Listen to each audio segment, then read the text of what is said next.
어떤 인공지능을 활용하고 또 그걸 이용하는 이런 인공지능 교육, 메이커 교육, 소프트웨어 교육 등 첨단 기술에 기반한 창의융합 교육에 힘쓰겠는데요. 세부 과제는 크게 4가지 정도로 말씀드릴 수 있습니다. 첫째는 우선 공간을 바꿔야 한다. 여태까지 우리가 익숙한 이런 교실에서는 창의적이고 어떤 새로운 능력을 갖춘 인재를 키워내기 어렵기 때문에 학습 공간 자체를 미래형으로 바꾸기 위해서 이 98개 초중고 학교에 학교 전체에서 와이파이가 터지는 학생 성장 중심의 수업 평가 혁신을 할 생각입니다. 결국 우리가 학교를 바꾸는 것의 핵심은 수업을 바꾸는 것이고, 이 수업을 바꾸는 것은 지금까지 익숙해왔던 이런 모습이 아니라 아이들이 주도적으로 참여하고 또 문제 해결하는 능력을 키우는 이런 수업으로 전환되어야 되는데, 문화예술 교육이 되겠습니다. 그래서 생활 속에서 예술적 소양을 키우고 또 문화예술 체험을 일상적으로 할 수 있는 이런 체제를 갖추도록 준비하겠습니다. 큰 틀에서 보면 이 초등학교 단계에서 자기 진로에 대해서 생각해보는 이런 기회를 갖게 하고, 중학교에서는 체험, 고등학교 가면 아주 구체적으로 설계를 한다는 이런 큰 틀 하에서 진로 진학 교육을 보다 체계화할 생각입니다.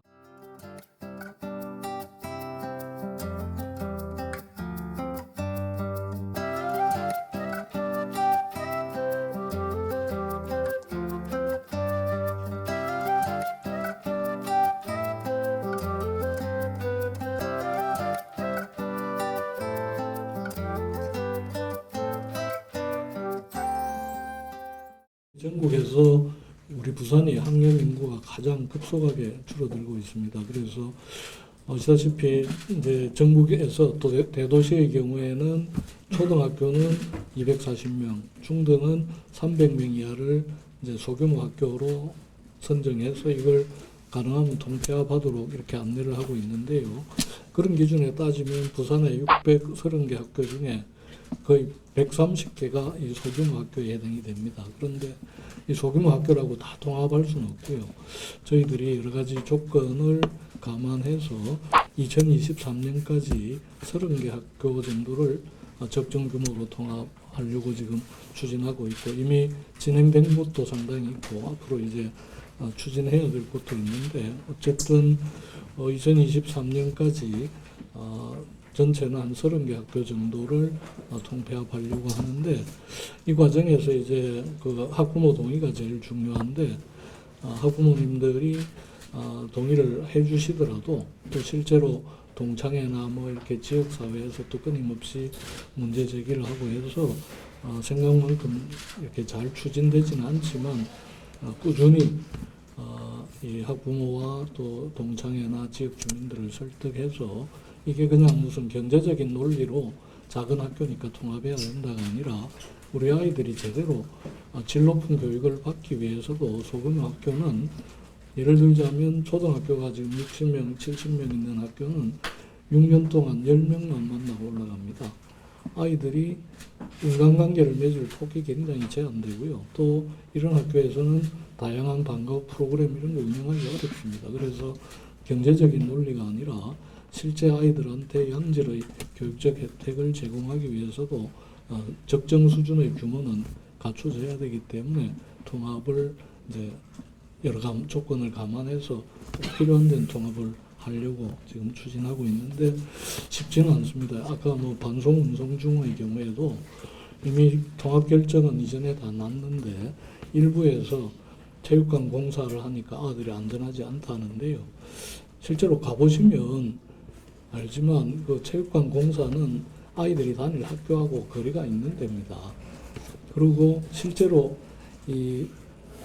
저희들이 안전에 최대한 그 고민을 해서 아이들이 문제없이 지금 준비를 하고 있는데, 이제 그런 부분들은 문제 제기하면 이제 꼭 마치 큰 문제가 있는 것처럼 이렇게 비춰질 수 있는데, 저희들이 계속 설득하고 또 아이들 이 통합 과정에서 큰 어려움이 없도록 최선을 다할 생각입니다.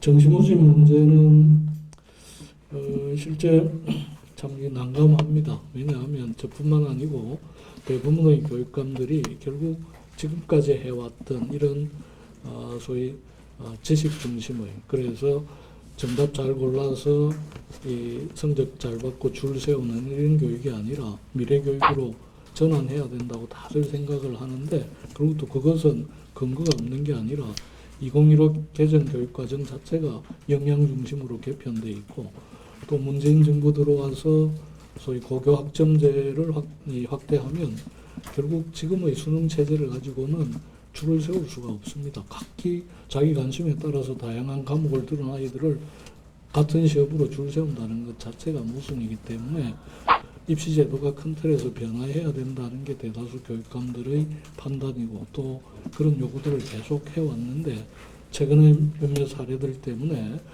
공정성 문제가 제기가 되면서 편법으로 어떻게 보면 정시 확대로 가고 있는데, 저도 그렇고 많은 교육감들은 정시 확대가 답이 아니라 소위 학종에 따른 여러 가지 불공정 문제를 제도적으로 개선하는 게 맞고, 더 나아가서 2028년도에 고교 학점제를 거친 세대들이 대학 갈 때면 수능 자체를 없애거나 다른 틀로 가야 된다는 게 방향인데, 여전히 정시 확대 수능 중심으로 가는 것은 오히려 공정성에 더 심각한 문제를 제기할 수도 있고 하기 때문에 당장은 뭐 수능 중심으로 이렇게 전환할 생각은 없고요. 오히려 정부 정책을 전환하도록 교육감들하고 같이 힘을 모아갈 생각입니다. 이 변화에 대해서 제대로 준비를 못하고 있어서 일단 선관위 차원에서도 빠른 시간 내에 가이드라인이나 이런 걸 제공하겠다라고 하고, 교육부도 지금 긴급하게 회의를 하고 이러는데, 큰 방향에서는 이 급격한 변화에 대해서 학교에서 충격을 줄일 수 있는 방안들로 이렇게 대책들을 지금 준비는 하고 있는 것 같습니다. 그래서 일단 우리 교육청에서도 별도의 방법을 찾기보다 선관위와 교육부에서 제공하는 이런 틀에 맞추어서 학교 현장에 큰 혼란이 생기지 않도록 대응을 할 생각이고요. 또 하나는 실제 이제 고등학교 학생 일부가 선거권을 갖는 거가 이제 큰 변화이기는 합니다. 그러나 이 고등학교 학생들 일부가 고3이 선거권 가졌다고 학교가 꼭 무슨 정치판이 될 것처럼 우려하는 것도 지나친 기우라고 생각합니다.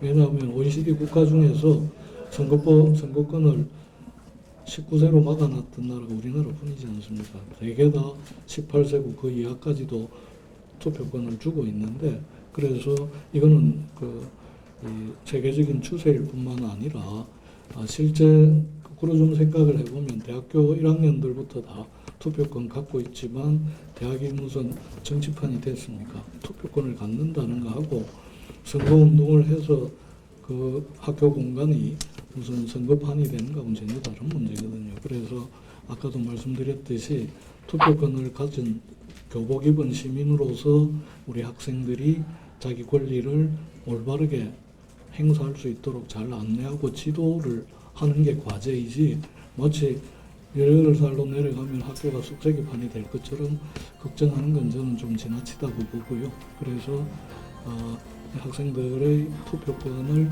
제대로 잘 활용할 수 있도록 안내하고 지도하고, 또 오히려 지나치게 걱정하는 게 아이들을 더 이렇게 혼란스럽게 만들 거다라는 생각을 합니다.